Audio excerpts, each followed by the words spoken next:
Hey everyone, and welcome back to another episode of The Progressive Bitcoiner. I'm your host, Trey Walsh, and today we have on the show Dr. Mark Stephany, the previous host of The Progressive Bitcoiner. And this was a very real conversation. It was a great, authentic conversation, a bit tiring, a bit heavy at times, as you'll see from the beginning with some of the things that Mark has been going through personally that a lot of us can relate to right away that you'll get into. But Mark is such a good friend of mine, a good friend to many of us in the space, such a diligent and hard worker, and just a beautiful person trying to live, as we talked about in this episode, trying to live an examined life. And I think that was really the theme of this episode, is living an examined life and what Bitcoiners can do. You know, what are we going to do in this age of freedoms under attack around the world, authoritarian rule where human rights are more needed than ever, privacy tools, Bitcoin, things may continue to get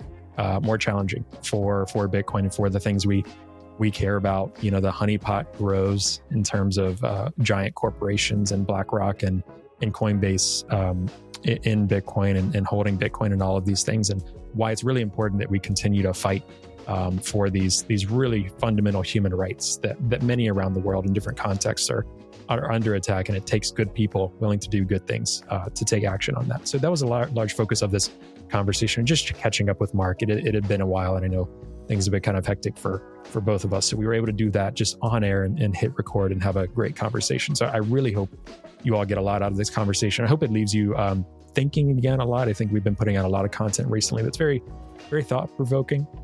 Been getting a lot of encouraging feedback from people on that type of content, which is really, really great. It's the type of content I really enjoy. I talk a lot about the Progressive Bitcoiner. I talk about the rebrand, talk about some of my own struggles and challenges going through this and why we're looking to pivot and all of that. So I hope you all get a lot out of this episode. You can always touch base with me on Nostr, in our Telegram group, and through email at hello@progressivebitcoiner.com. But really, just encourage you all to sit with this episode, really, really connect with Mark again. I know that he would love to hear from a lot of you all as well, if you wanted to reach out to him. And we've plugged his book as well in the show notes, his medical background and just living a healthy life. And, Mark said on air, he's looking for Bitcoiners to be involved more in the political process. And it sounds like some of us Bitcoiners are going to have to really consider getting involved with politics and running for office and things like that to be the change we want to see. Technological change is not enough. There's political change. There's resistance. There's protest. There's things that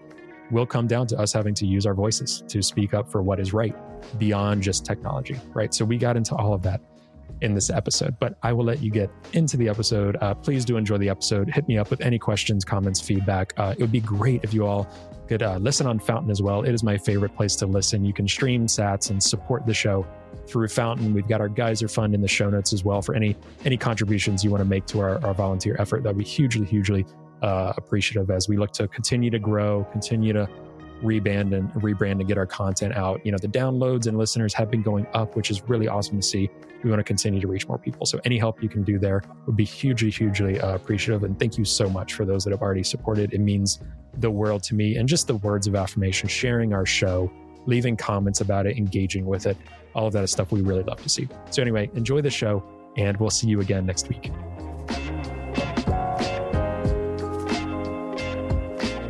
Hey, Mark, how are you? Welcome back to the show. Thank you, Trey. Thank you for having me. It's exciting to catch up after quite a long time. I know. It's been a while. It's been a lot of craziness. For those that basically everyone knows at this point, you're a former host of the Progressive Bitcoiner. I'm excited to have you on and chat about everything over the past year since we had you on, about so many different things, about the election and where Bitcoin is at in that. Let's talk about kind of a review of what many in the Bitcoin space know at this point. They consider like the Progressive Bitcoiner movement, outside of your work, outside of like Jason's book, just anyone on the left saying, Progressive Bitcoiners, whether they mean that pejoratively or whether they're like, it's kind of a group here in Bitcoin now, has been really cool to see. So just get a review of that. But I want to kick off, a lot of people are huge fans of yours, constantly appreciative of the work that you've done in the space and what you had built with this pod previously, and things like that. So just for those folks in our audience, what have you been up to this past year? What is life and things been like for you since, taking a step back from this podcast? Well, I can give you the Midwestern Minnesota answer, the short lie, or I can be honest with you and the audience and the listeners about, the past 2 years of my life.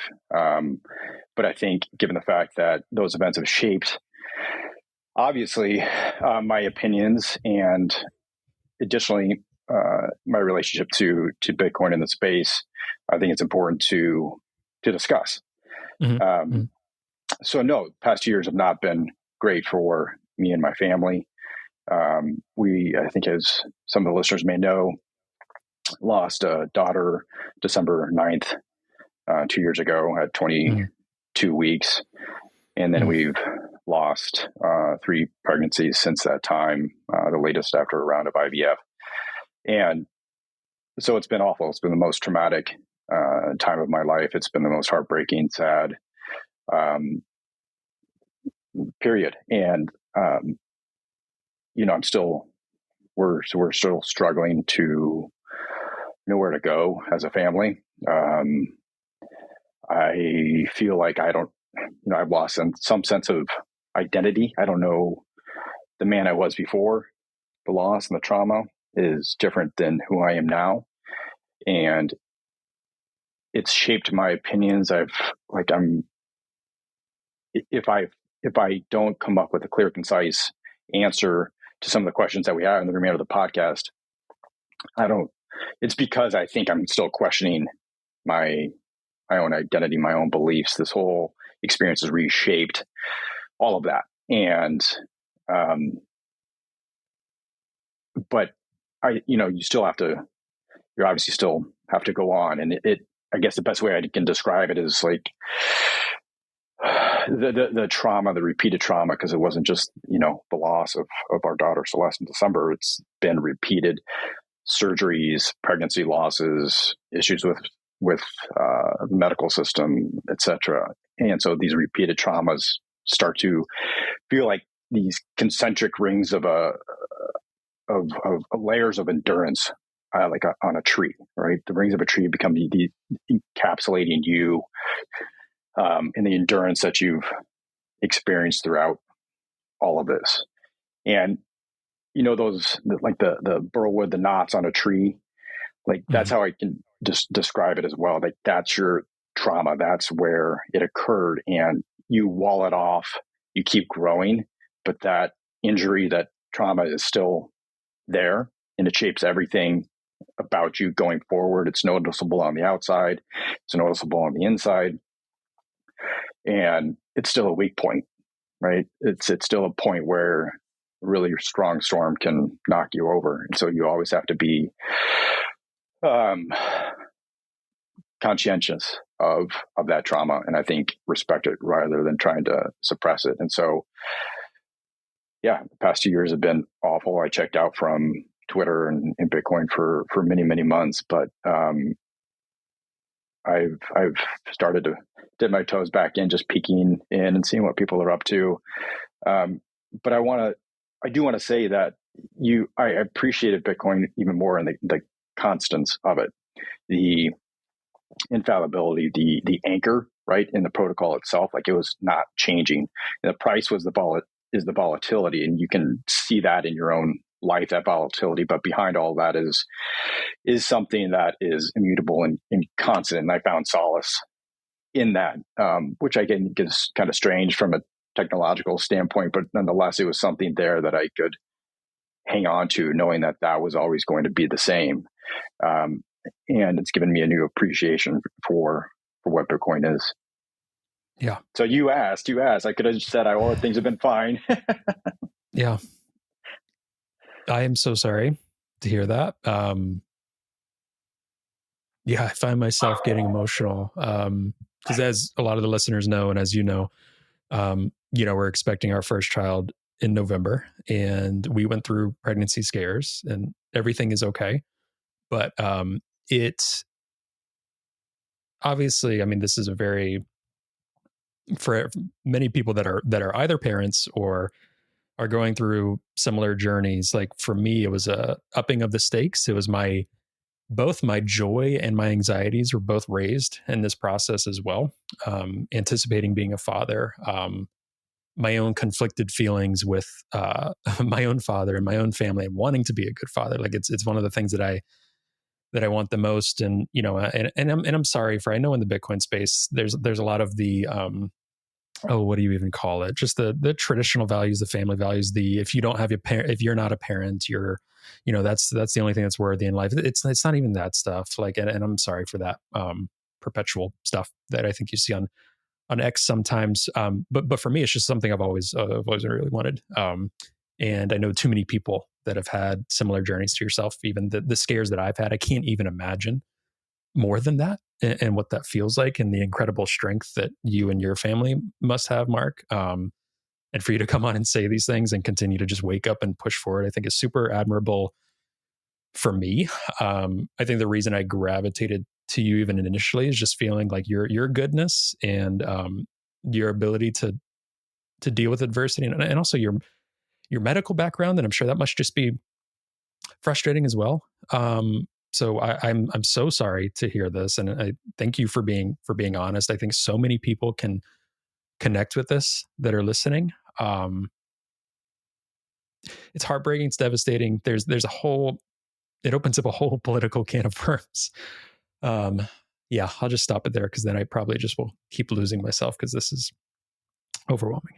It is. And I want to acknowledge the fact that I've not always been steadfast throughout this entire process. Like I still am not. I want to acknowledge my own weaknesses and fallibility. Like I still teeter between, really want to push on and honor my daughter by doing great things, and then paired with just like pure rage and apathy.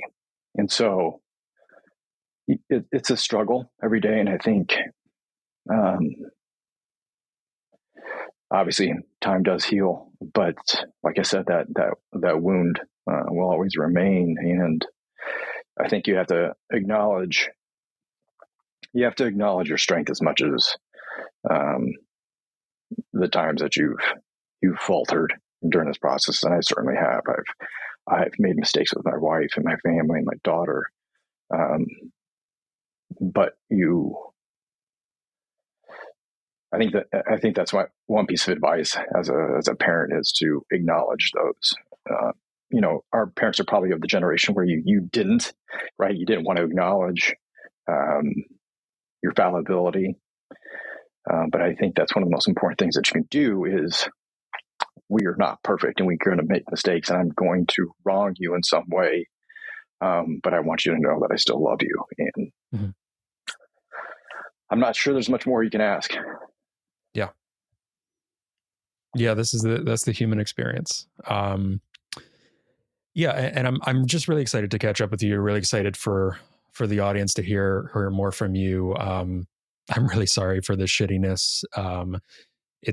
And I'm sure it's complicated. I'm sure there's been so many different periods of joy and being able to take a step back and hopefully unplug from things that have been, I can only imagine what's been refreshing in some regards while dealing with this and leaning on your partner and having those good days and bad days is super, super human. And again, not trying to be too cheesy or corny with this. It is very interesting, your comment on Bitcoin and how when you take a step back, like for me, what's been illuminated with Bitcoin or whatever I'm doing or not doing is just bringing these things back down to earth. Like you mentioned, like Bitcoin is this super simple protocol. Like for me, it's just like when I think about Bitcoin now, I think about family, I think about security, I think about like mobility going forward and the ability that it's given me to be more secure in my future and hope for my family. And I've been significantly less concerned about what is this, Bitcoiner or this Twitter fight happening, or what's this conversation or that. It's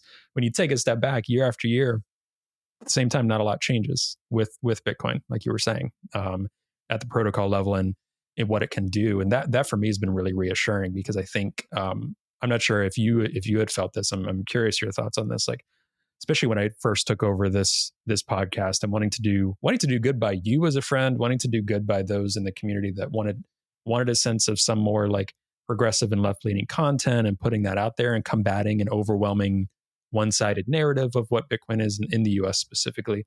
All of that, right? There's a lot of pressure. There's a lot of pressure I felt to be plugged in, to be engaged, to do all of that. For me, that came to a head a month or two ago when I was regularly breaking down because of the hate or nonsense received on X, for getting shit on left politicians or whatever, and from the Bitcoin community. And looking at my wife and saying, I have to take a step back, and I don't know what this looks like. I don't know if I can keep doing this. But having just that adjustment in my life has been huge, and has reinvigorated me, and I think made me a much better like pod host, having more authentic conversations, worrying about these things less. So for you, having that experience of running this podcast and then taking a step back and, gosh, I mean, dealing with all of these hard things in life. What are some things that you've learned being so connected in this space and then being disconnected? Because you started to talk a little bit about how, Bitcoin's been that constant, but I'm curious just your thoughts and reflections there looking back.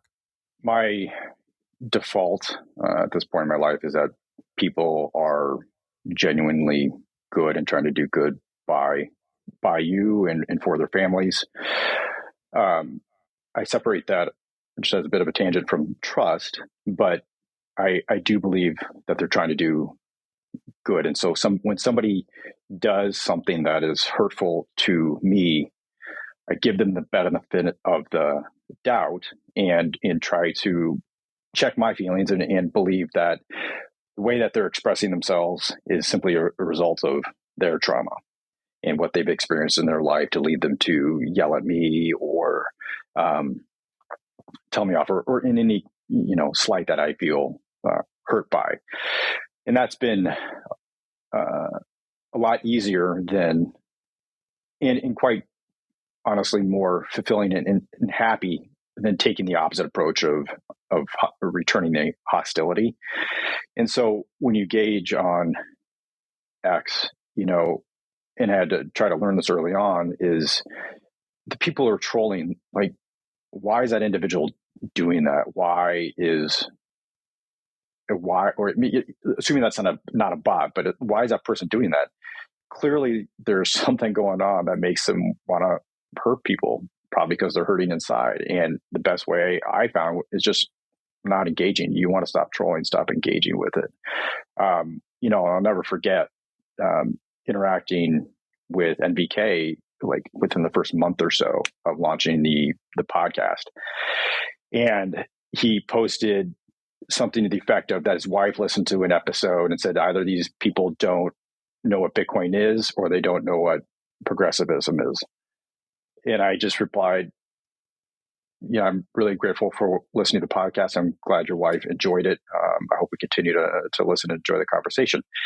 And he replied to that saying, hey, thank you for not taking a hostile approach and reply in this conversation. And for whatever that perhaps might have changed his impression of the podcast, of you, of me, of the quote unquote movement, I think is a win.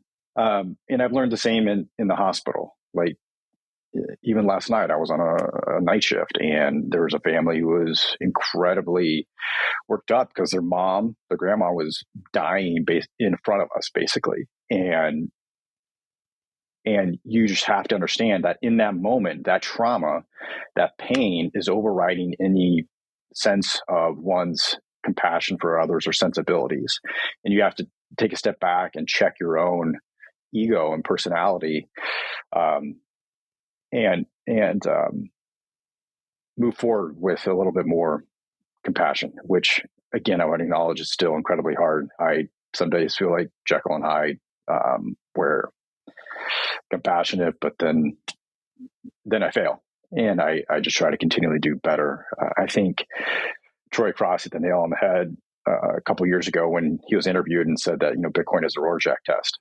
And I think one of the things that I have been disappointed by with a lot of Bitcoiners, and I think from the right, is they see Bitcoin and they find this incredible sense of validation. that here is this thing that appears to be more libertarian and conservative, and therefore I am right and you all still remain wrong. I think it's, arguably, I think it's relatively,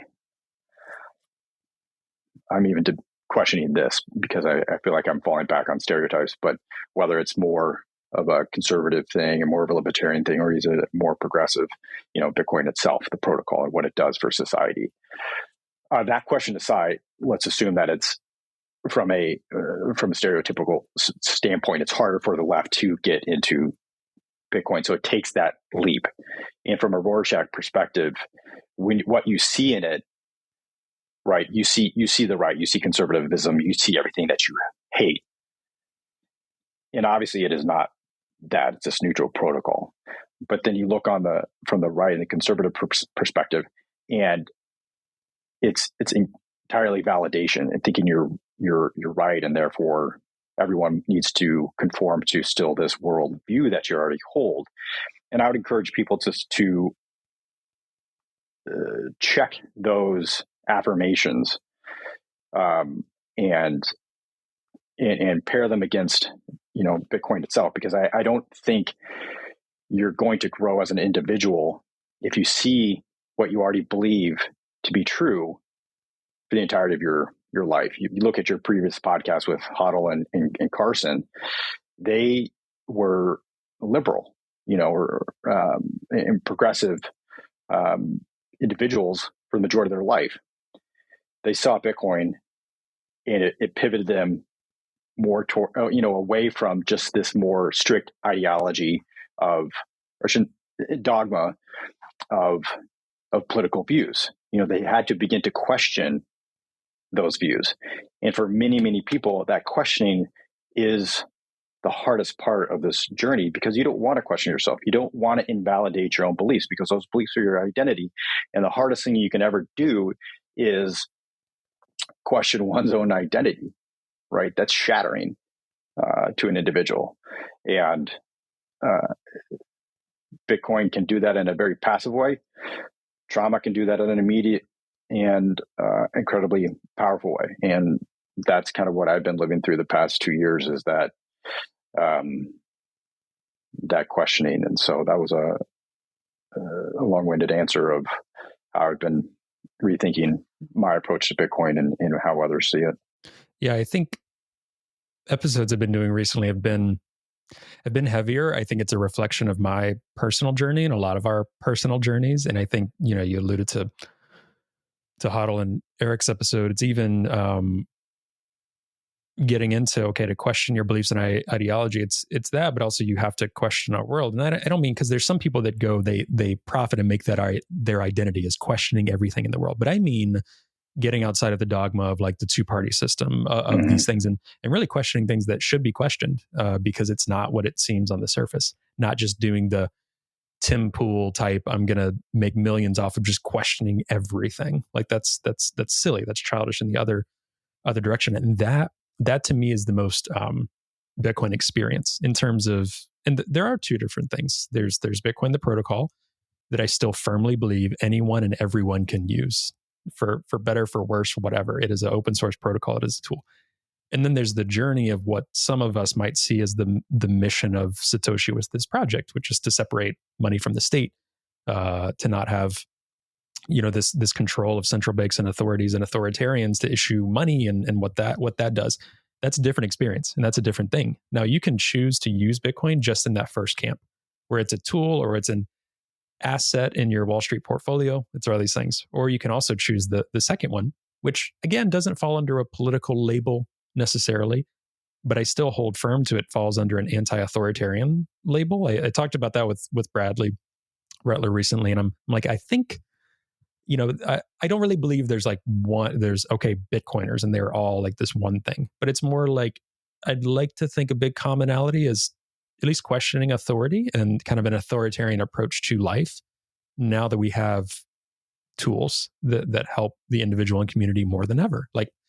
And I still firmly believe progressives and the left haven't fully realized yet that we don't have to use state money. Like that's a very new concept. We didn't have those tools. Like previously the most was gold or metal coins. This is the newest time where we have this invention that did not exist, that we don't have to use these issued currencies, right? And obviously it's very hard to live in the world without doing that. I'm just saying at a technical level, we now have this ability to use money without a middleman. And that is incredibly new.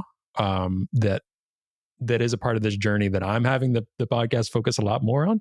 Now that includes some really hard and heavy conversations that we try to sprinkle in, like, hey, thank God for Bitcoin though.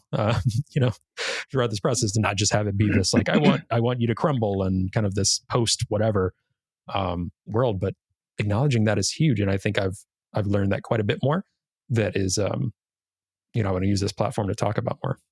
The questioning element, I think that is going to be a key for the near term success of our society and individuals. It's not, we can ask questions all day. We can Google anything that we want. It's the quality of those questions that I think is important, because yes, the Tim Pool, you're going to question everything, but as you said, that's not appropriate. So what do you question? And that's a really important thing to consider for oneself. What do I question? What do I challenge? And it's hard because it's taxing, it's stressful. People are already stressed. And this is another, it's not so much of a conclusion, but how I've been feeling. Like I hear, still listening to a lot of the podcasts and talking about the problems. It's just, pardon my French, but what the fuck are you going to do about it? You've got your Bitcoin now, but what are they're going to 6102. What are you going to do? They do unrealized gains. What are you going to do? And you can go down through the entirety of the list of attacks on Bitcoin, your personal freedom, sovereignty, etc., and moving to your ranch in the country and your 3D printed guns. Like that's it. That's your solution to the issue. I find that hard to believe. And my pessimistic view is that we're not going to do a damn thing. There's going to be no revolution. There's going to be no revolt. There's going to be no means by which to do anything about the increasing authoritarian tendencies that we see, not only in the United States, but globally. And I encourage all of us to play those scenarios out in our head. It was, is it Whitney Webb? Is that her name? And then Mark. Yep. Laying out all these scenarios and the Larry Fink and capturing of Bitcoin from an institutional perspective. What are you going to do about it?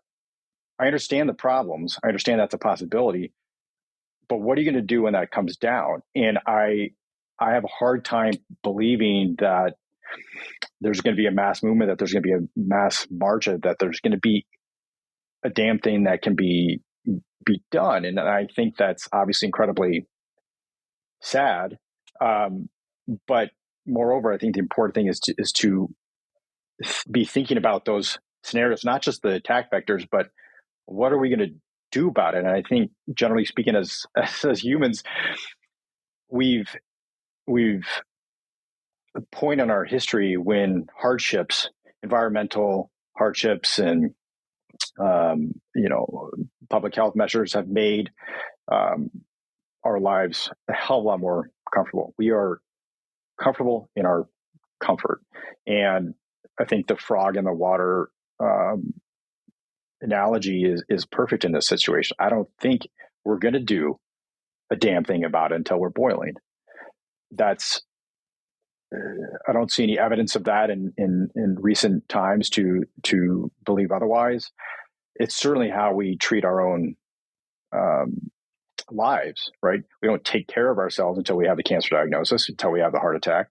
We don't take care of our financial sovereignty until it becomes problematic. We don't invest in our friendships to the extent that we have until something starts to fracture. It's a time preference situation where we don't we just don't think towards the future to try to prevent those things. We are comfortable in our comfort, and I don't see that changing. That's my, forgive me, my pessimistic view about the whole space. I do think there are potentially bright spots, but that's one of the questions that I've been mulling over is like, what are you going to do? And I have some thoughts about that, but I'll stop. Yeah, I've gotten, a lot more we talk on the podcast of, I've always been really, really intrigued to focus on, human rights and where we're headed as a world, especially for those that are in no position of privilege, whether it's a family structure, marriage structure, monetary, what have you, on this show. And you had done the same, along with some FUD points that we had to address, like environment, this, and that. At some point, there's been a lot of content out there about that. There's been good research. There's been a lot of things that we, let's say from the progressive side, wanted to check off that we have. And at least if someone says a rebuttal about the environment, about whatever, we can say, go back and listen to that episode. Go and listen to that book. We're not going to keep doing this. We're moving on. Like, we have bigger things to focus on. And my bigger thing to focus on is a lot of what you're talking about. Privacy, freedom, free speech. These things continuing to get worse and worse, like in the UK, really, really policing social media and literally arresting people, these kind of things. I've been trying to be a vocal proponent from the left, saying, if you're on the left, do not go along with these things, even if it's someone from the right that you disagree with, these type of things. And I think Bitcoin, even since I first got in 2021, has so many more tools and technology, the technology ability to be censorship resistant and to combat these things. What we don't have a good answer for, and there just isn't, because it depends on your level of resistance and your political resistance that has always happened throughout history.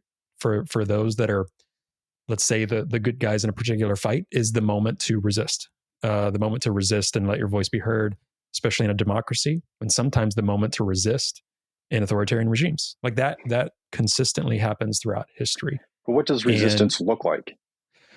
Exactly. So that's kind of my point that I'd love to discuss with you here as well is, it is getting to the point where things are going to continue going in this way, right? Like you have the technological means right now to go to your ranch in Wyoming, to have your hardware wallets scattered around the world, to this and that, to use privacy protocols and in certain regards, the ones that are still operating for Bitcoin. But what happens when they show up and arrest you? What happens when they arrest you for being a developer? What happens? And I think for me, it's that mix of trying to engage in the political process, like doing the steps. And I try to reiterate, these are American values. We have the Constitution. I'm talking just in the US in this specific moment. Have the Constitution. We have the courts. We're going to use these means and not just say okay to things that are illegal. Like when Elizabeth Warren tries to put forth legislation that is a backdoor ban, saying, fuck that. No, that's illegal. As Americans, we have a right to property, these kind of things. So using those means, but it could come to a point where that doesn't matter because an emergency order is put into place, like, Patriot Act type stuff for transactions, for monetary transactions. I don't think we're out of the woods on that. I'm kind of in the middle on a doomsday scenario and everything's fine, Bitcoin's won scenario. But I could be very wrong. Things are rapidly changing, and the privacy and freedom aspect for me is deeply concerning. So I'm curious your thoughts on what resistance looks like. A few thoughts, and we'll start with the one that you'll enjoy the most. More, you and Jason need to run for office. Oh, God. My wife's going to kill me. More Bitcoiners need to run for political office and join just jump into the belly of the beast, because I have thought about that more.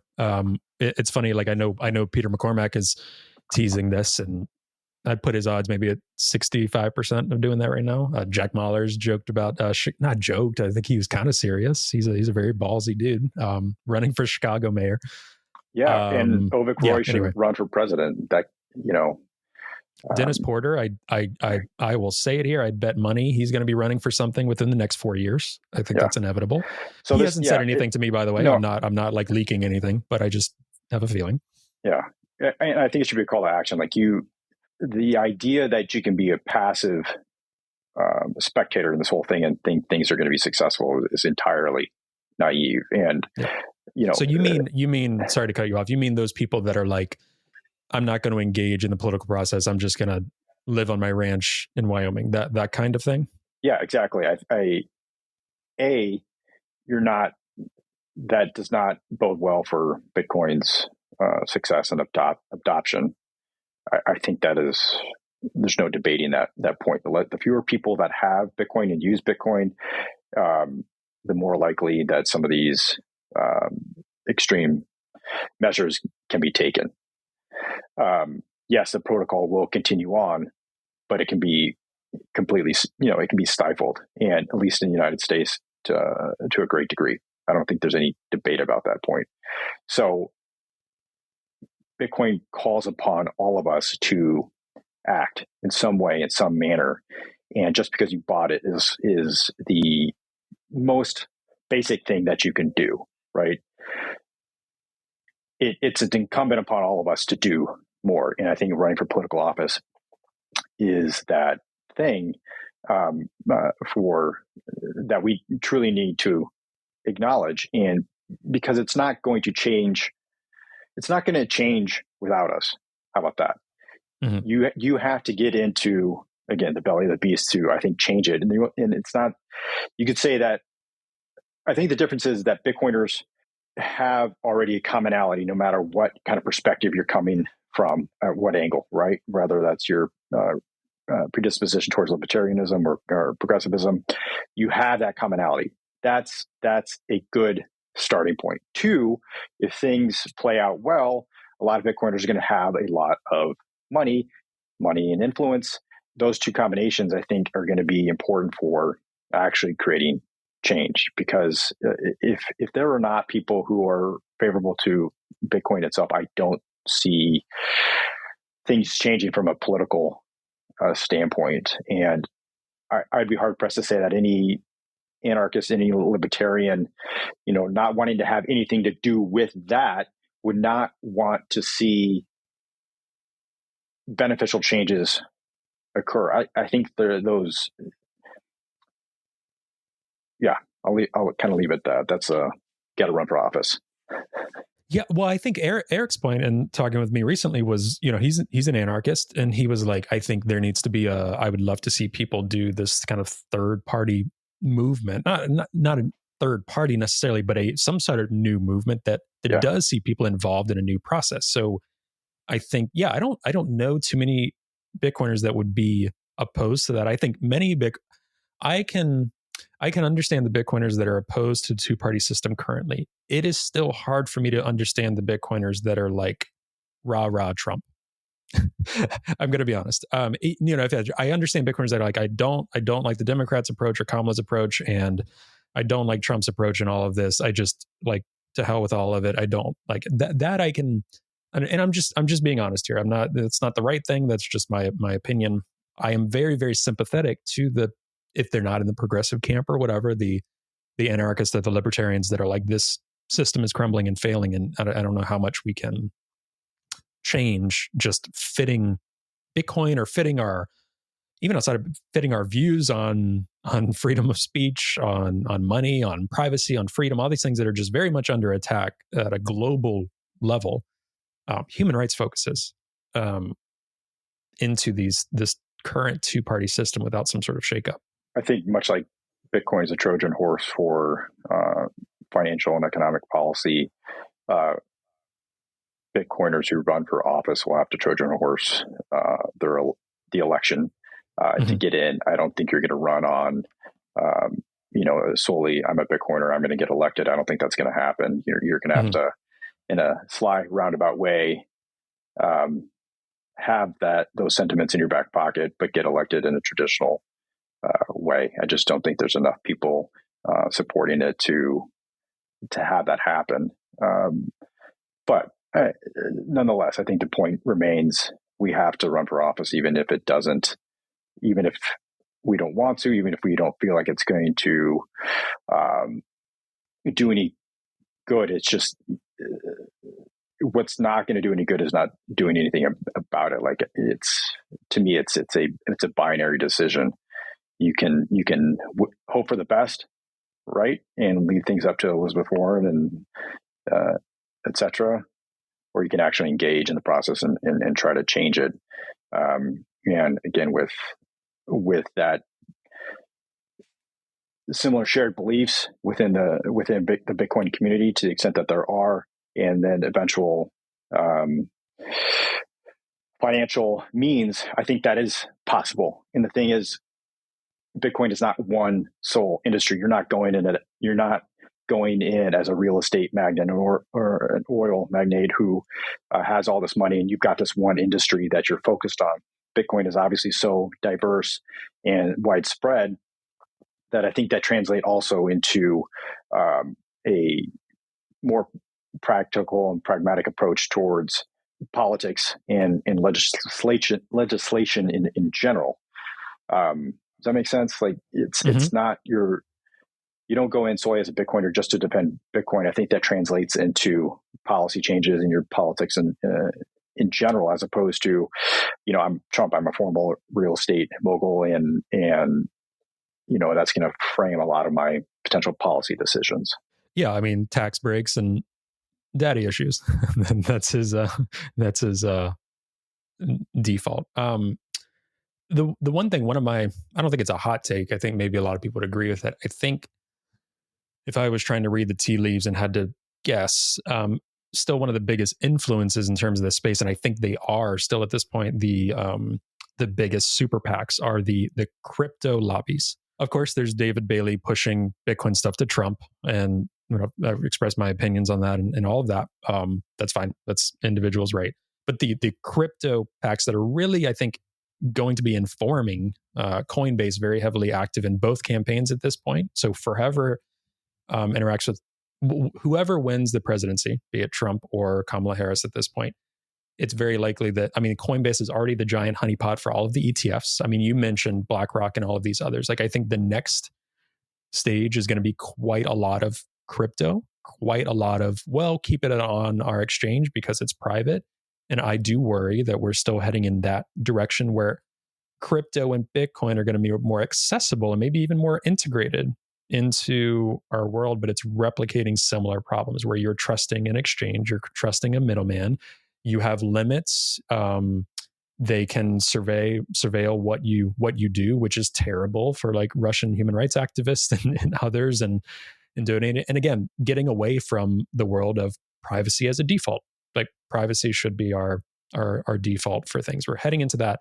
And I am worried that it's going to take another catastrophic, like FTX looks like nothing compared to what could be coming, for us to get back towards, why are we talking about Bitcoin? Why are we focusing on Bitcoin? Why do we have all of these tools to hold your own keys? Like, all of these things. And perhaps I'm overplaying that because there are so many great and easier self-custody tools and emphasis on Bitcoin and why that's different than crypto. And not just that, like, oh, crypto is all shit coins, but really robust conversation about, like, okay, here's some crypto projects, but this is why Bitcoin is still different.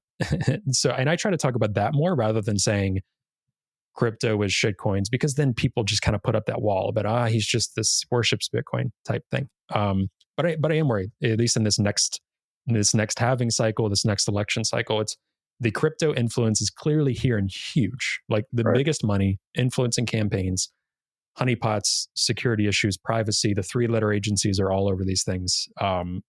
Super concerning to me in terms of why a lot of us are in Bitcoin. It's kind of the antithesis to why a lot of us are here, regardless of political ideologies.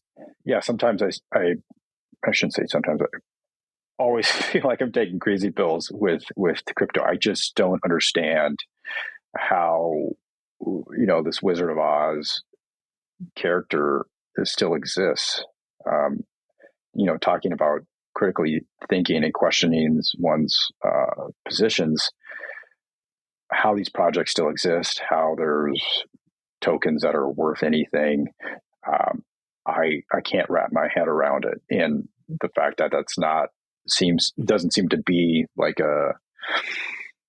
obvious to everybody involved in the, who are being discussed, who they're lobbying to. I don't know. So clearly, I think they may be just influenced by the money. But yeah, I don't. It's not going to go away, in my opinion. It's going to be there. I think it's recreating the current financial system on steroids. Well, there'll be another collapse probably because people don't learn from their mistakes. So yeah, I think that'll continue to play out, and we will pick up people on the margins. But each time that happens, there's obviously going to be increasing regulations until they've captured the entire industry, including Bitcoin to the extent that they can. And so again, what are you going to do about it? Yelling at Chris Larson and Vitalik and so forth is not going to. It's not going to change anything. I just don't see it going away because the greed and the money is so powerful in that right now. And it's it's the inertia of our current financial system on steroids, and people are making so much money on it. Why the hell would they? Oh yeah, you know what? It doesn't make sense that these tokens are worth anything. Nobody's using them for any type of utility, and if they were for utility, why is the price going up? To be able to, this logically doesn't make any sense. So I just don't see them doing that. It's not going to go away. And I get back to my question: what are you going to do about it? And I don't think there's anything that can be done unless politicians, again, Bitcoiners are in office, or we somehow can pool together capital to do our own lobbying and play that game. But it kind of gets me to my second point about overall trying to answer the question: what are you going to do about it? What are you going to do about the increasing regulation that will be coming down the pipe? And that's adding an A to the free and open source software movement, and that's anonymous. Like, you have to mirror Satoshi's actions, because in my opinion, a lot of the companies that are out there, Bitcoin companies, are recreating the financial system. It's creating financial rails, but it's the middlemen stuff. It's fees, and those are all attack vectors. Your LLC is an attack vector. Yeah, like if someone's only touch point with Bitcoin, love them to death, Jack Mallers and Strike, like they only use Strike to buy, to send, to do that, then that effectively cuts off their access to Bitcoin unless they know of other tools. Yeah, exactly. They can be shut down, and we will see that. We have seen that. I have no reason to believe that it won't continue to occur. And so it's a very lofty, idealistic viewpoint, but you want Bitcoin to succeed, you have to kind of take on the spirit of Satoshi and do things for free and anonymously and not receive any credit for it, which is an incredibly challenging thing to do financially from your ego and so forth. But it's how Bitcoin succeeded, arguably, to get where it is now. The fact that it doesn't have a CEO, the fact that it is anonymous. And I think we want to continue to see it succeed. You're going to have to see FOSSA, free and open source software that's anonymous, flourish. And I'm sure there are people doing that. But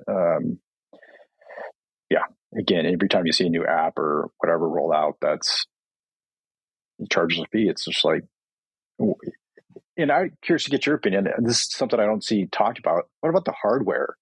Wouldn't it take just a phone call to Apple saying, hey, we don't want any Bitcoin or crypto related apps on your iPhone? Like, you've got to screen that. Like, what are we going to do? That's how we interface entirely with. Hi, everyone. Hope you're enjoying the episode. Today's episode is brought to you by Bitbox. Now, Bitbox is a hardware wallet that's open source, incredibly secure and easy to use, and it's what I'm using to safely secure my Bitcoin in cold storage. Now, I know self-custodying Bitcoin can really be intimidating, but Bitbox is designed for ease of use without compromising on security. It's USB-C compatible and allows you to easily back up and restore your private keys with a micro SD card, which is really cool. Now, you can purchase the Bitbox using the promo code TPB at the link found in the show notes for 5% off your purchase. And I really want to thank Bitbox for their support of the podcast. All right, I'll let you get back to the episode now. Yeah, well, I think for me, what's interesting with that is, like, Nostr is an interesting experiment with that, because Nostr has some of the wildest development in terms of everywhere, like whether it's iOS, Android, progressive web apps, all of these different things. And I think taking the spirit of some of that and developing wallets and access to Bitcoin around that, I think the hardware wallet landscape year after year continues to grow and diversify in terms of like multi-sig options, in terms of way to connect, whether it's progressive web apps, whether it's desktop clients, whether it's, yes, the easiest is still iOS apps and things like that. But the variety and ways to have access to securing your coins grows year after year. Obviously, there's certain attack vectors with how someone operates, like what warehouse they use and where is that located jurisdictionally. Like there's arguments around that, but year after year that continues to get better. My biggest worry, and I think everyone would share this, any of the 1031, the open sats, the people that are just trying to get out just funding, and as much funding as quickly as possible to keep building tools so we can mitigate these risks, to decentralize every process, to have as many options, flood the market while we also do political fights. So it has to be the political fights or the political activism. I don't mean like fight, and I try to be very coherent of this as the podcast gets bigger, that I never would advocate for violence in any of these things. And when I say resist and protest, I am here in the US and many nations. We have the right to protest. We have the right to speak our opinions. We have the right to meet with our legislators and say, this is crazy. This is not American. This is not okay. So while we do that, while we engage in that process, which you're saying is very important, we also engage the process of technologically getting better and better and better. So the attack vectors are not as easy, not as simple. So it's, if shit really hit the fan today, I don't think we're prepared. I think we're massively better prepared than 2016, but we are still far and away, like the App Store. Like if Apple could shut down most of the Bitcoin wallets and things that people are kind of using day to day, whether it's Cash App, a lot of things, like a lot of these companies, a lot of these tools, companies are attack vectors today. And I don't think we're prepared. I think it's still getting better. I think they're getting more comfortable with the captured edition of Bitcoin. Oh, for sure. All of these things are still risks. People, again, this gets to my earlier point. They don't care. They don't care. You're not going to do anything to fight it, to fight against this until it happens to you. Enough people will not care. They'll be fine with their ETFs. They'll be fine with the eventual passive retirement flows into it. You're not going to, I just don't believe people are going to do a damn thing about it, quite honestly. My only little bit of pushback on that point is that I think there is a caveat of, I don't know to what degree though, do you think that the worth and value of Bitcoin would be diminished in terms of the protocol? Not the protocol, because the protocol can still always exist, whether people use it or not, or whether it's banned in a certain country or not. But in terms of those that would like to have it as this incredible scarce asset that has all of these properties that are super unique, do you think that diminishes? So do you think even the BlackRocks, the Michael Saylors, that would try to fight against that as well, should shit hit the fan, because it would devalue the essence of that product, both the monetary premium, whatever the USD price, but also the asset itself, making it less valuable as a tool if all of those rails were cut off and it was like, you can only hold it KYC, you can't send it in a self-custody wallet, and it's just an asset in the ETF. How does that come into the equation for you, or does that not like impact, the risk here? The people with the greatest amount of money, if just as long as their number still goes up, probably don't give a damn about those other elements in the end. And for those of us that do, again, what are you going to do about it? Right.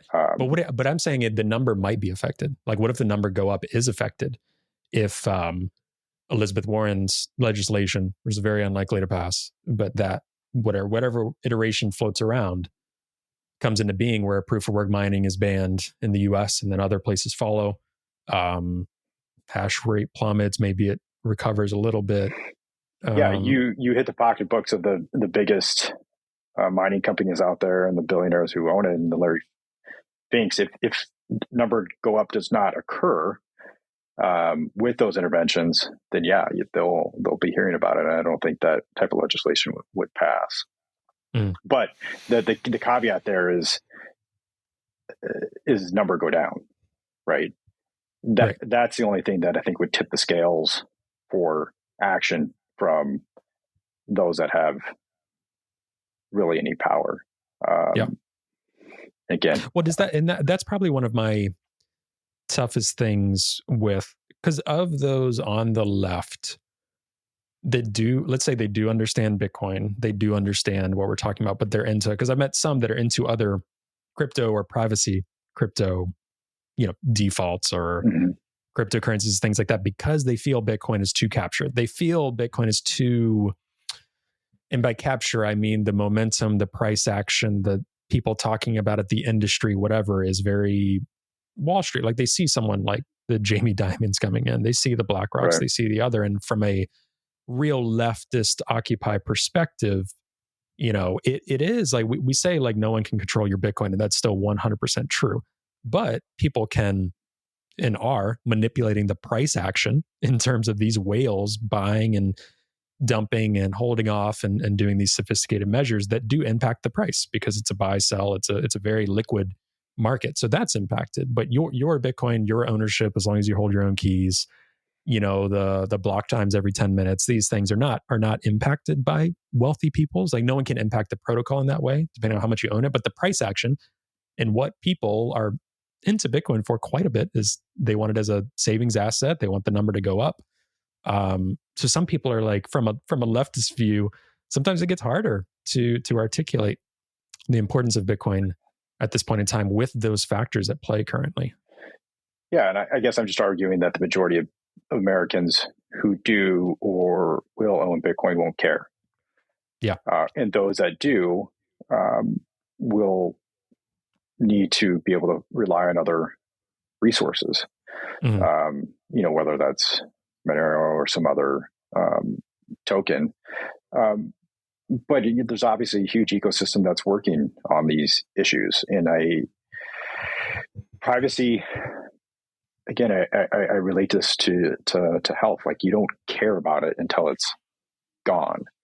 And I don't think within the United States that there's enough people who are going to care about that to do anything about it. Unless it hits NGU, I see some of these draconian things coming down the pipe. And again, ask yourself, what are you going to do about it? Are you going to move? Okay, that's great. That's not going to do anything to further the movement here in the United States. But I think the issues for privacy, et cetera, are some of these other elements of outside of number go up in the United States. They're obviously more important to a lot of the people who use Bitcoin outside the United States in authoritarian regimes. Like, those privacy tools need to be available for them. I don't see enough Americans giving a damn to do anything about it. Like, good God, two wars, Roe v. Wade gets repealed under a Democratic administration. There was some bitching and moaning for a few weeks, and now we've gone on our merry lives. I don't know. That, again, I relate these sentiments back to a part of me that's still hurting and bitter and angry and apathetic. So forgive me if it sounds whatever you want to label it with. But that's just kind of where I'm at right these days.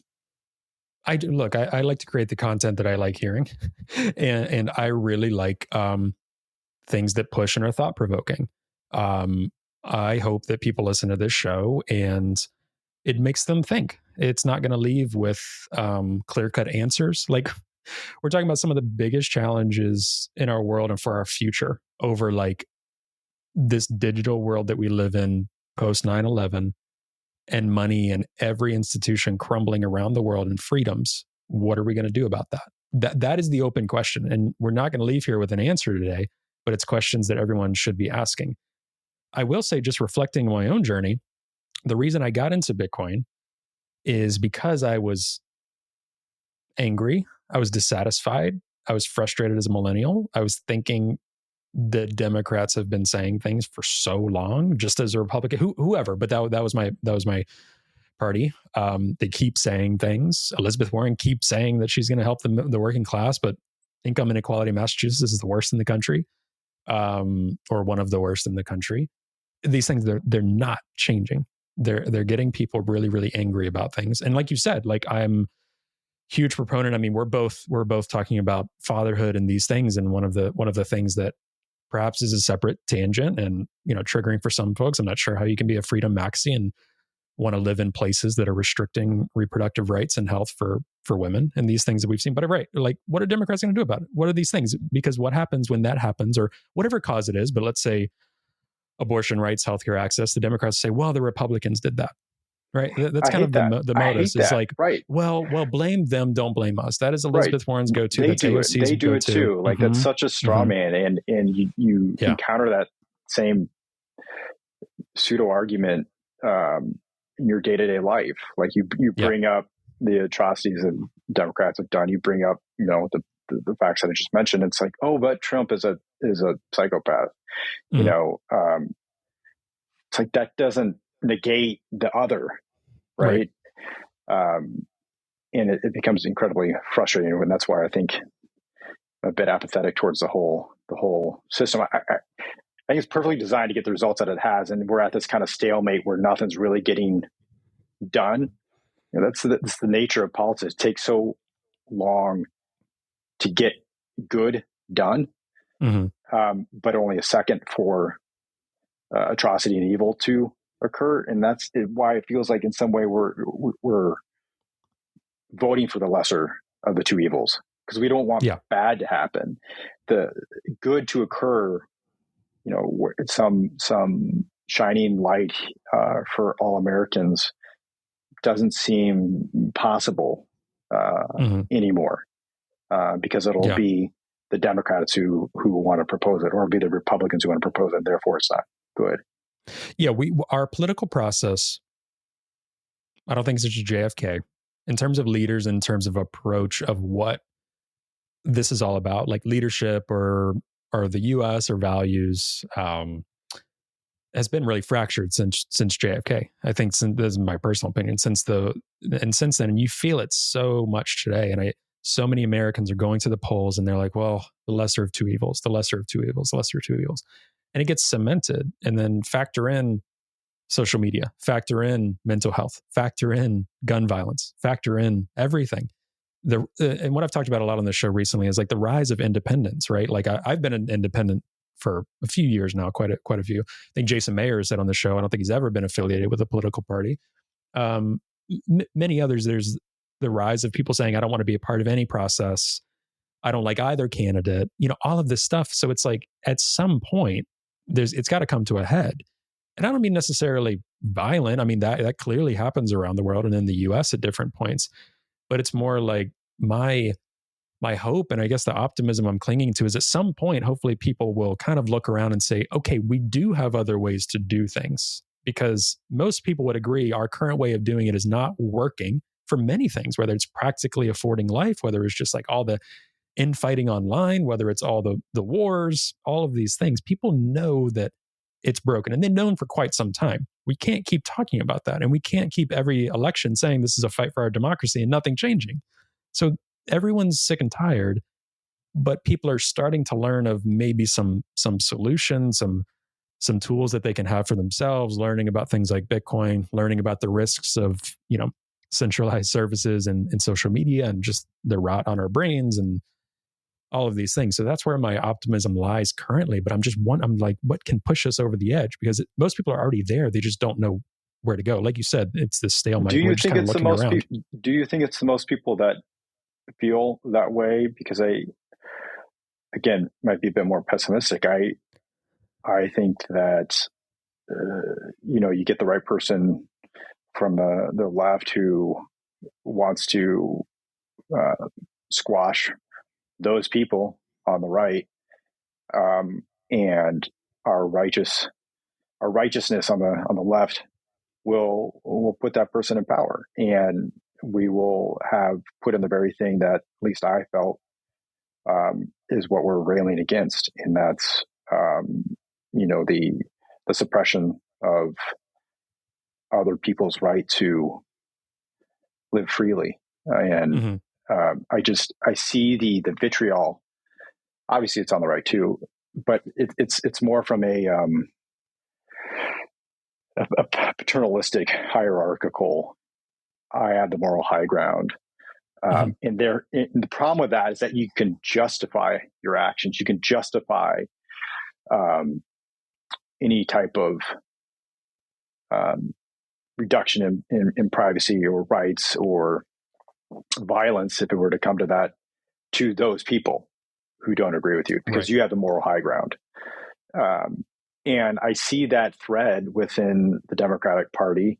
I see that in people I talk to and neighbors, where it's, again, a moral high ground issue. And I felt that way for years. Like, you are a bad person because you feel that way.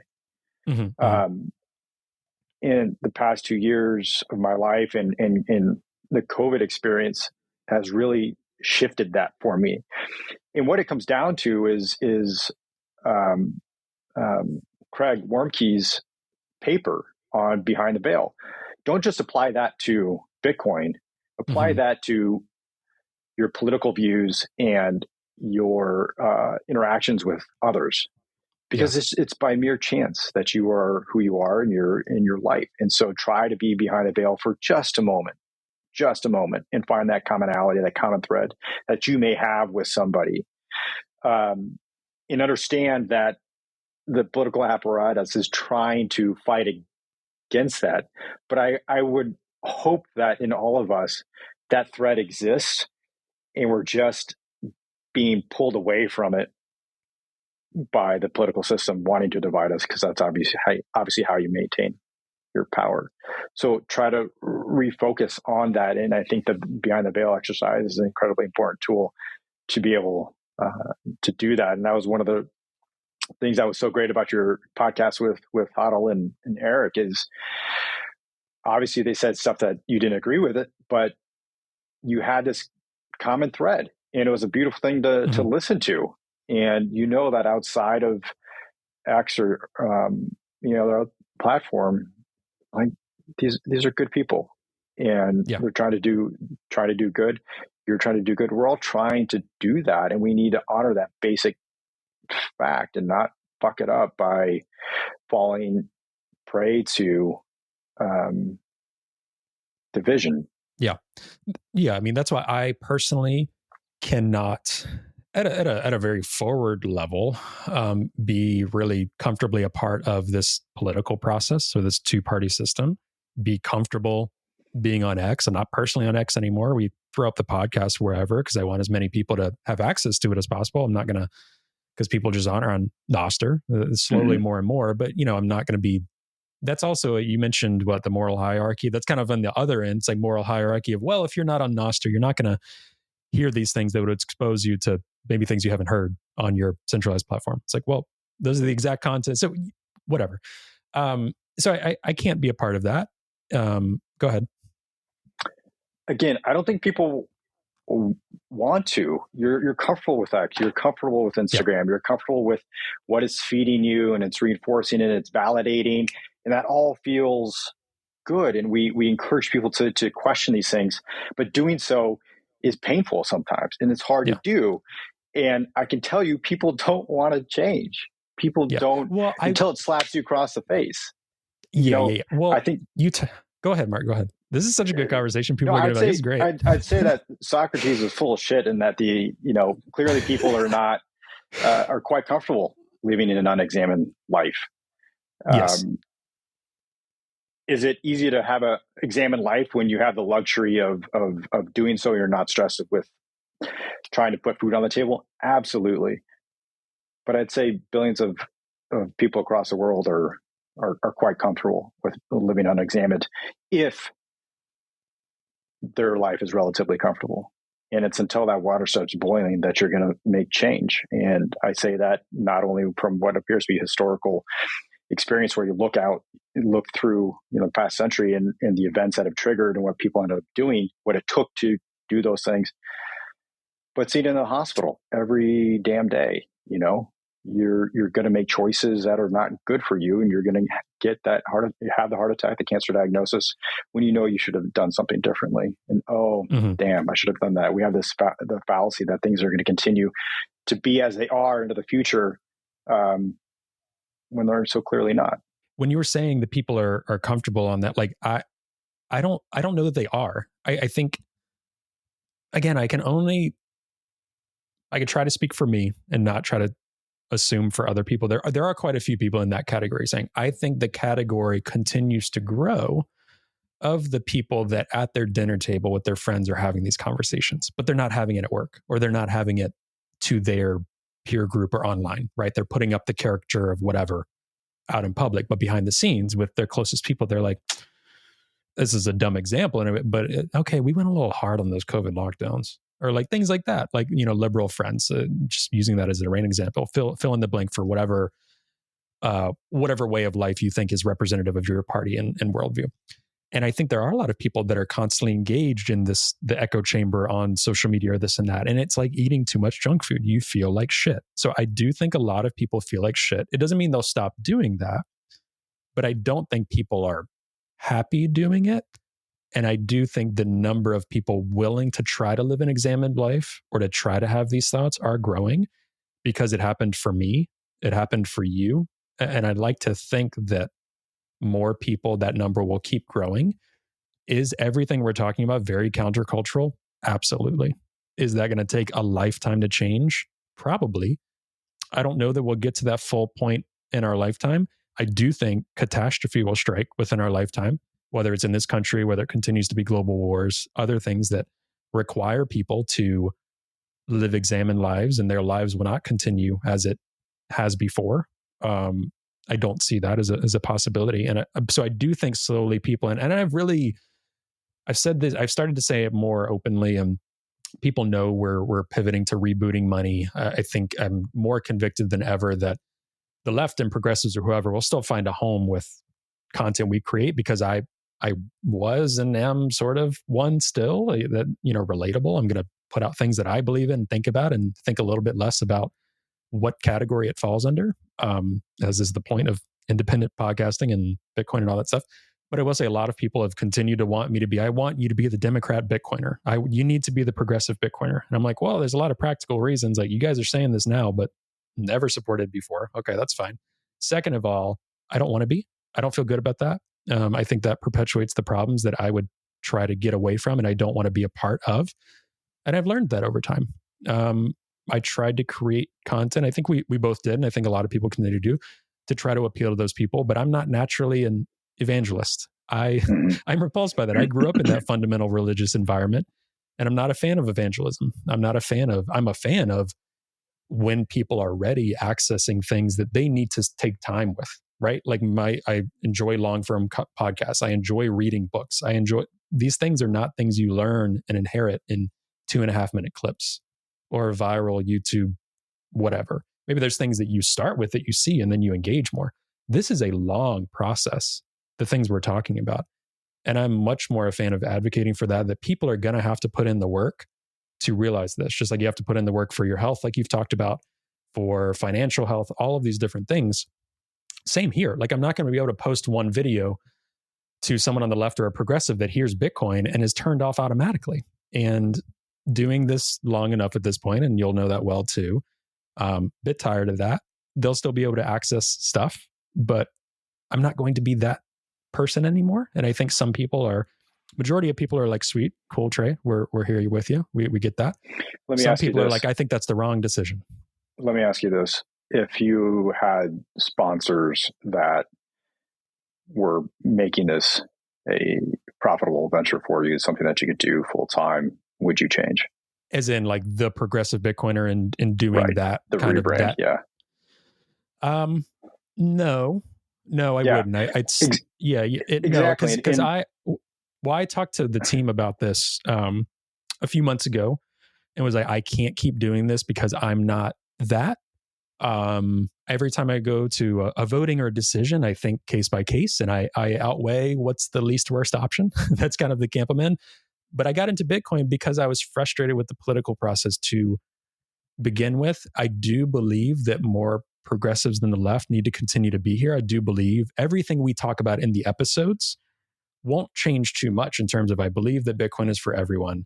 I believe it is this worldwide phenomenon. I believe that it needs to be more than a niche libertarian project.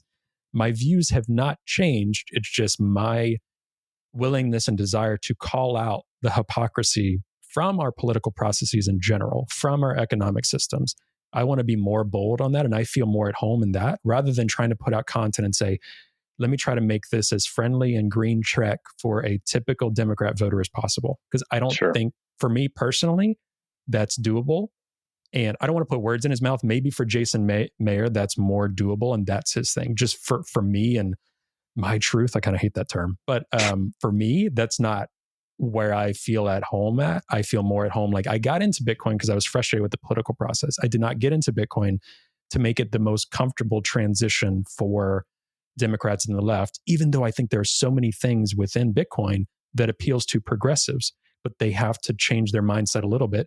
Just like Trump voters would have to adjust their mindset that Trump is not the savior of all of their economic problems. It's the same. It's just that was my camp in my home. Right. Try to rationalize the DeFi projects that he's putting out there. Sure. Exactly.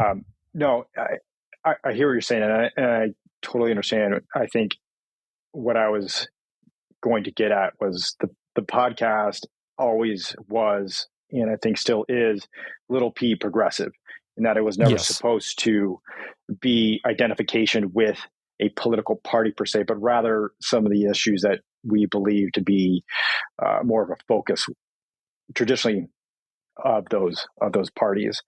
And I just want to acknowledge that I think it's complete bullshit that you never got significant amount of sponsorship. It pisses me off. I know you've reached out to companies and individuals, and you know damn well they're not sponsoring you because of the word progressive, right? And I find that so incredibly hypocritical and selfish. Yeah. You listen to the podcast with Ovik Roy. It came just out on Ramp, and one of the things that he lays out that we all know is that the more people who have Bitcoin, the better it is for the network and reducing any potential legislative. Lynn Alden calls it the left flank, protecting your left flank, literally attack vectors, 100%. And these companies are not willing to put their neck out to support you. No, they're on tour with Tucker Carlson. Yeah, it's complete bullshit. And again, getting back to the Rorschach test, you're no different after finding Bitcoin. You're the same person. You're the same company. You don't stand for a free and open source network. When you can't stick your neck out there, you can't put your money where your mouth is and take on people whom you may not believe with politically, but you know that Bitcoin will benefit them. You're not willing to, you're too afraid of Twitter trolls. Yeah. And losing a few customers rather than the opportunity of a huge addressable market. Like who in the marketing team think that's a good idea? Oh, we're going to get trolled by a few people, saying that this is bullshit. Oh, by the way, we just brought on, tens of thousands of more customers because we supported Trey, and Trey was able to reach, that, again, the left flank. It's despicable in my opinion, and it doesn't stand for what a free and open source network is supposed to be. It's funny because one of our sponsors, Bitbox, that I have a fantastic relationship with their team, and they're awesome and incredible. And it's a Switzerland-based company, and they're just kind of like, yeah, Bitcoin's for everyone. The American Bitcoin companies, no, they won't touch it with the longest pole imaginable. I do think back to that point to hone in, because I do want to. I mean, my natural mode, and I said this recently, is I've always been, whether it was in college, I had a lot of seminar type classes. I was a sociology major. This type of thinking out loud and kind of realizing things out loud happens on this podcast. And I really enjoy that. That's my way of breaking down, sitting down with really smart people I respect and breaking down some of the biggest questions of the world and just hitting record. Some episodes framing more questions than others. Like I want it to be a good listening experience for people as well. But I think me being authentic provides that best listening experience. So I think it was a bit twofold, where being engaged with politics and being engaged as that left guy in Bitcoin takes a significant emotional toll. That is not something I can do long term. Right. Secondly, it's not that my values haven't changed, but I came into the Bitcoin space and always considered myself a libertarian leaning progressive. I remember telling people this, and I still lean to that. I still lean left socially, all of these different things.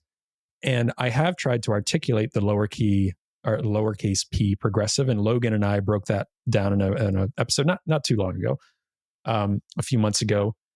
That hasn't quite translated yet the way that I would want. So if sponsors come along and said, yes, we want to support specifically the progressive Bitcoiner, we want it to be honing in on that and having that be the identity. I don't want to focus that much on politics. For me, I always talk about progressive values on the show.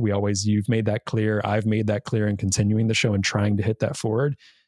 But to me too, to be as free and open to experiment the way that I want to, just as I grow and evolve, again, not away from any of those values, but just grow and evolve to go to cool intellectual places, to lean into freedom of speech, to do all of these things I really believe in and do it through this venture that this is not my full-time job. I have a full-time job. This isn't like, I'm not co-opted in a sense of like, I need to have money through this because I have another full-time job. It would be more difficult, probably practically, if this was my full-time thing.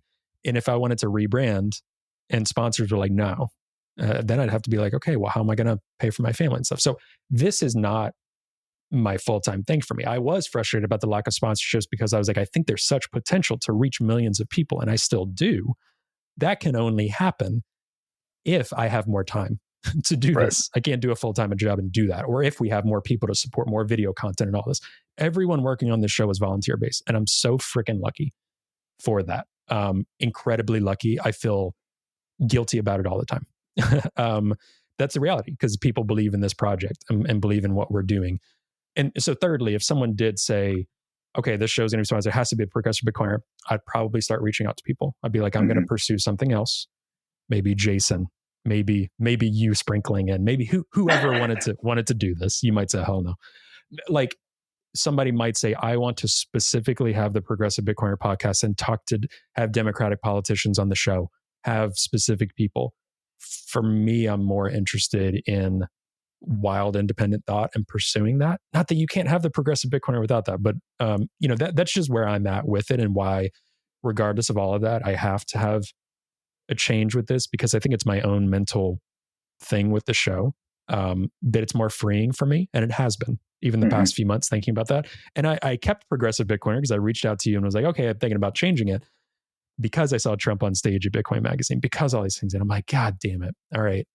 We need to at least stick through through the election. And I was able to be a bit influential with networking and talking with some of the Crypto for Harris people, with telling them and hammering on, you need to talk. If you are in a room with someone and I'm not there, which I haven't been because they haven't reached back out, do with that what you will. You have to talk about Bitcoin mining. You have to talk about privacy. You have to talk about self-custody.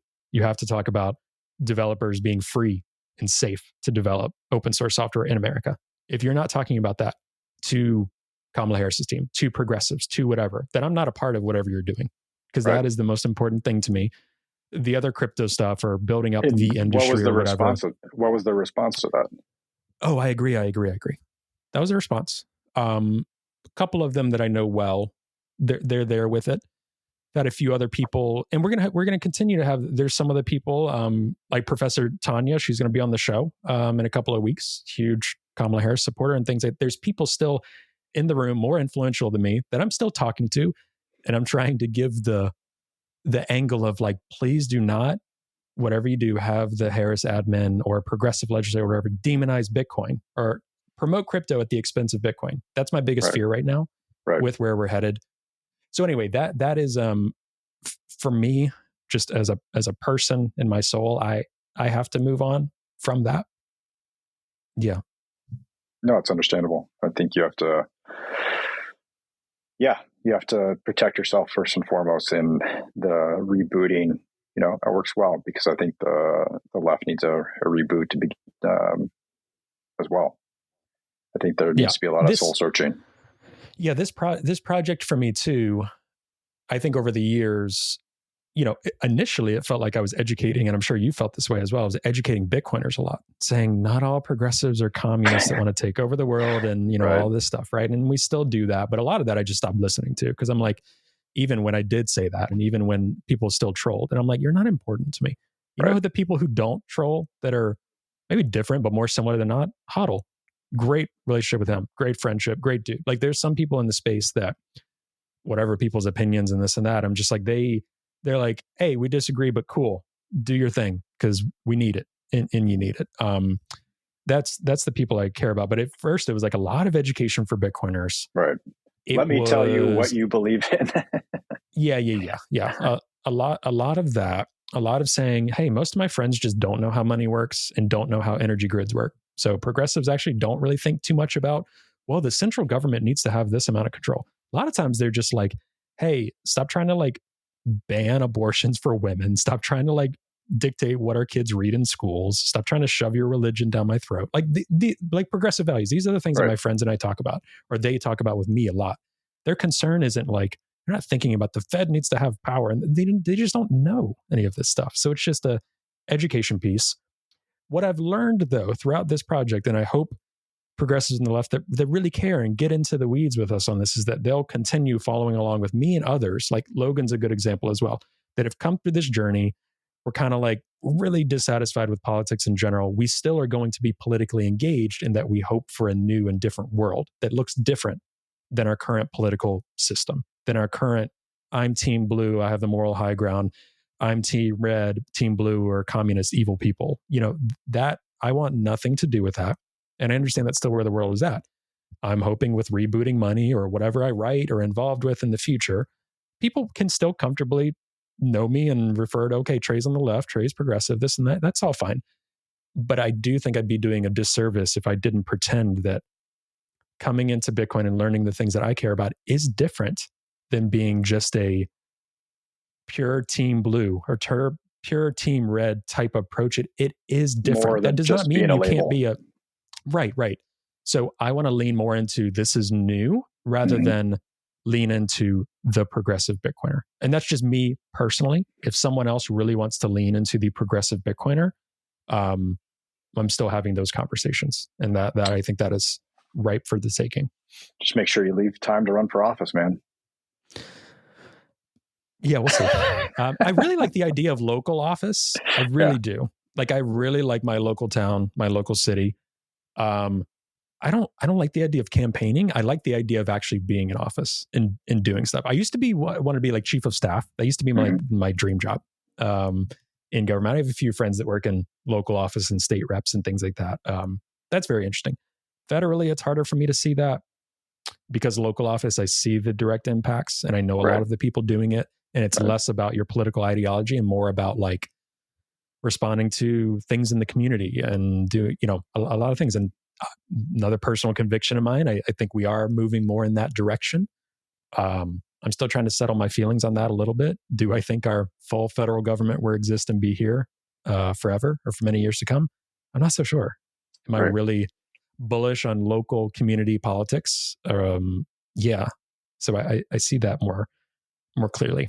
So I'm curious, even because I know, even with you stepping back from the podcast and everything that you had been through, even at that point in time with the podcast, did you feel some of those same things? Where was that? Was that as conflicting for you as it is for me? Not like the name of the podcast, but just the balance of trying to appeal to progressives on the left where they're at, while also knowing this is different. And there are some things that do need to change, just like there would be some things that need to change from any other political ideology. It just so happens that's our background, that's our communities, things like that. Because for me, that became more and more overwhelming as time went on. Oh, for sure. Learning about money, learning about the history of money, learning about Bitcoin opens up this whole other perspective on every single issue that you've cared about, in your adult life. It's just a different lens by which to look at things. In that new way of viewing the world, honestly, is isolating in a way. You're the crazy person nobody wants to talk to because you don't affirm their their prior beliefs like you used to, and you bring up Bitcoin and et cetera every time. And it makes it isolating. It makes it hard. And that's why we started the podcast. But from a content creation, it wasn't such a great idea because you're fighting an uphill battle on both sides. You're trying to appeal to people on the left, your home, quote unquote, while still trying to say, hey, we're not the baddies to the people on the right. Yeah. Well, you're trying to do a startup without a product market fit. It's kind of like the Steve Jobs approach. You're going to sell people on what they need and will want, but there's an uphill battle. You're a startup with no funding and no investors or no people that want to support that and no product market fit. Yeah. In a way. But while it seems like a struggle, I shouldn't say seems, it was a struggle to create, and a huge time commitment. You created something, right? All those episodes that are out here, all your social media engagement that I could never have done, that has created something that has and will continue to have lasting effects in the space. People, David and Bailey and others, I don't think have given you enough credit for what you have done. Like we're this movement there that the majority of social media Bitcoiners don't readily want to acknowledge. But if they would just lean into it a little bit more, I think it'd be a great benefit to the entire space. And so while we may feel that it's still this kind of fringe side of things, we're that little movement over there. I think it's bigger than that. I think you've had a much bigger impact than is readily apparent. Yeah. So I'm proud of you, Trey. I just want you to know that you've really hustled a lot. And I know I appreciate that. And none of it would have happened without you. None of it would have happened without the people starting these little progressive chats and things like that beforehand. And I think, like with anything in Bitcoin, I view it as a life cycle thing. I do view it just very practically too.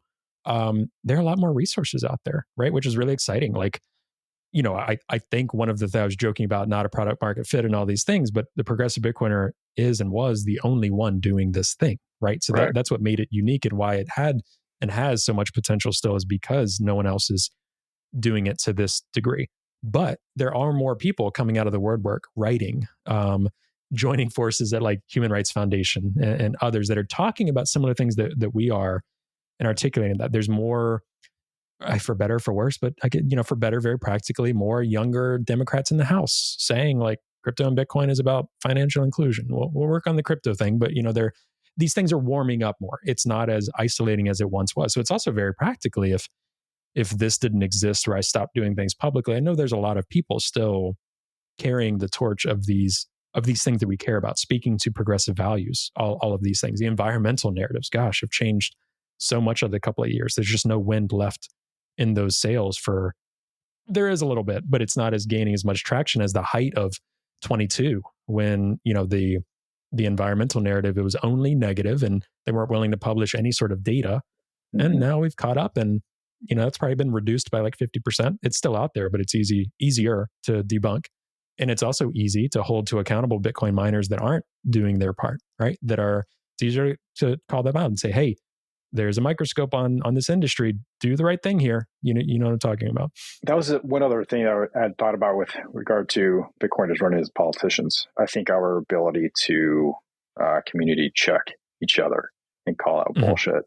Can you imagine what the Bitcoin community would do to a That's Bitcoiner such a good politician? Point. We're really good at that, for better or for worse. But for better, Bitcoiners are super on it. Like more Bitcoiners running in Matt Odell just weekly on like Rabbit Hole Recap, being like, well, Trey did this stupid fucking thing last week in legislation. That'd be great. Your inbounds would just be exhausted. Yeah. Right. Yeah, like fuck you with like 500 sats attached. Yeah. That'd be funny. Yeah. Wow. Well, Mark, we've already done an hour and a half, and I know we can keep talking more, but this was great. This is very cathartic. I wanted to do a bit of a review of the pod with you, a catch up with you. I think it was a good call to action too for people just to think on, and maybe just to end with that note. A lot of the theme of this, obviously reflecting on the progressive Bitcoiner and all of these things where we're at in this in this cycle. What is your kind of maybe final call to action for people? I know that you're wrestling with that pessimism. I know that you're wrestling with what, how is this all going to shape out? But a huge theme of this title, it's probably going to be the podcast title, is what are you going to do about it? What would you encourage people that are listening, that want to be more involved, that want to see the world that we're, not just the world we're talking about, but just see a better world, a more hopeful world where people aren't fighting so much and so much pain, whether practically, health-wise, monetary, all of these things. What are some final thoughts you have on that? Just a real softball question right there. Yeah. I guess I'd break that down into two considerations. One is your personal life and your how you interact with those you meet from day to day, whether at work or on the street. And I'll take one thing from Mike Novogratz over the years, in that he said, if you have any capability, if you make any money in this space, just try to be a baller, quote unquote. And that means being good to people with your time and your money. And so I try to do that. I try to tip well. There's always somebody, an unhoused person outside of a local co-op for groceries, and I will always get extra bit of money to give to them. I like those random acts of kindness, and I think they have a tremendous impact on the individual, but also for your oneself. And it's that the joy that something small like that does for you as an individual, I think far outweighs and so much more worth it than the either ignoring it, being upset by it, or worse, just getting apathetic to it. And so that be mindful of your stress and your anger. It's hard. It's hard to pause for that moment and check it. But that's the one thing that I've been trying to do over the past few years, is just like, as I feel that water start to boil, why is it doing that? How can I prevent it? What did that person say? Why did that person upset me? And 9 times out of 10, they made me feel wrong, or that I knew I did something wrong, and they called me on it. So those two things from an individual: be mindful of your thoughts and actions. Try to pause before reacting, and to be a baller to the extent that you can. And from a political, social, broader scale perspective, I think focusing specifically on Bitcoin and what you can do breaks down to, again, what I've already mentioned. One, if you're so inclined, running for office with Bitcoin in mind. Two, getting Bitcoin in the hands of as many people as possible is obviously going to be incredibly important. And so that could be things like using River to gift people Bitcoin. That means fucking sponsoring your podcast to get your message out to more people, to doing what is difficult. It may not seem advantageous to your bottom line, but when you're getting more people on board in the Bitcoin community, it will be beneficial, because it's more people using your app or whatever you are as a sponsor, but also more people that have it, again, less likely to have adverse legislation. And then lastly is it's the thing that I'm most pessimistic about, and it's the leading a life of not questioning, because we feel that that's inexamined. Yeah, as Socrates said, as an examine life.